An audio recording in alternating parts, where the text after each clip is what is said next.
इस वीडियो को देखने के बाद आप जानेंगे कि नींद क्या है, नींद का समय कैसे कम करें और नींद को गहरा कैसे करें। वीडियो के अंत में हम आपको अच्छी और गहरी नींद के लिए कुछ छोटे यौगिक उपाय भी बताएंगे। तो आइए एक कहानी से शुरू करते हैं। एक बार एक धनी आदमी बौद्ध भिक्षु के पास गया और कहा, मुनिवर, मैं अपनी नींद से बहुत परेशान हूँ। बहुत कोशिश करने के बाद भी मैं देर रात तक सो नहीं पाता। सोने से पहले दुनिया भर के विचार मेरे दिमाग में दौड़ते रहते हैं और जब मैं सो भी जाता हूँ तो सारी रात करवटें बदलता रहता हूँ। जब मैं सुबह उठता हूँ तो मुझे अच्छा नहीं लगता, मैं थका हुआ और बेचैन महसूस करता हूँ। कृपया मुझे इस समस्या का समाधान बताएं। बौद्ध भिक्षु ने ध्यानपूर्वक सुना और कहा, इससे पहले कि मैं आपको आपकी समस्या का समाधान बताऊं, मैं आपको गौतम बुद्ध की गहरी नींद के रहस्य के बारे में एक छोटी कहानी सुनाना चाहता हूं। जब गौतम बुद्ध सोते थे तो वे पूरी रात उसी अवस्था में रहते थे। उन्होंने कभी करवट नहीं बदली। उनके शिष्य आनंद, जो अक्सर उनके पास सोते थे, इस अजीब व्यवहार से परेशान थे।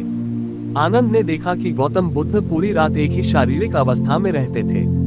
उनकी जिज्ञासा हर दिन बढ़ती गई। एक रात आनंद अब अपनी जिज्ञासा को नहीं रोक पाए।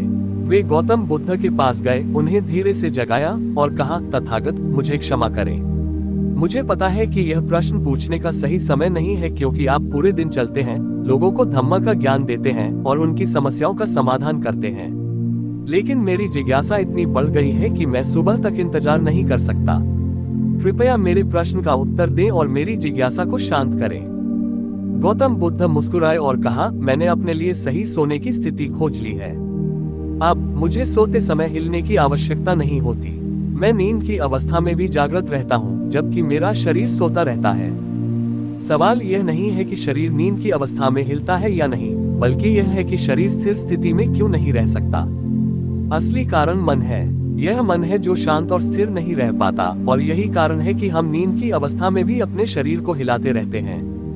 लेकिन मैं इन सभी चीजों से आगे निकल चुका हूँ। अब मेरे अंदर मन जैसा कुछ भी नहीं बचा है।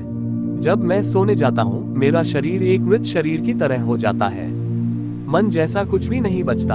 आनंद, क्या आपने कभी एक मृत शरीर को स्थिति बदलते हुए देखा है? केवल हमारा मन ही नींद की गहरी अवस्था में भी यह सब काम करता है। एक बार मन स्थिर हो जाता है, शरीर गहरी नींद में चला जाएगा, लेकिन आप भीतर से जागृत रहेंगे। आप सब कुछ महसूस करने में सक्षम होंगे। सोने के बाद भी आपकी जागरूकता लगातार एक छोटी जलती हुई दीपक की तरह प्रज्वलित रहेगी।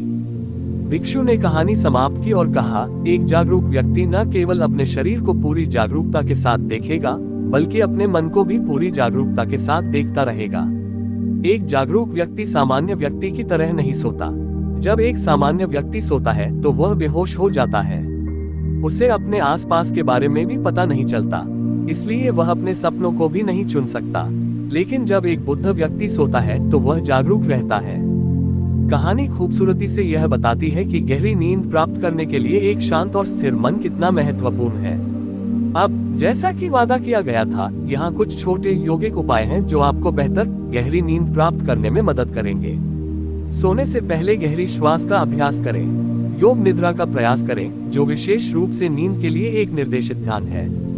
नियमित नींद का शेड्यूल बनाए रखें। शोर और प्रकाश को कम करके एक शांतिपूर्ण नींद का वातावरण बनाएं। वीडियो देखने के लिए धन्यवाद। हमें उम्मीद है कि ये अंतर्दृष्टि और सुझाव आपको आरामदायक और गहरी नींद प्राप्त करने में मदद करेंगे। और अधिक ज्ञानवर्धक सामग्री के लिए लाइक करें, शेयर करें और आपके अपने चैनल बुद्धा स्ट्रीट को सब्सक्राइब करना न भूलें।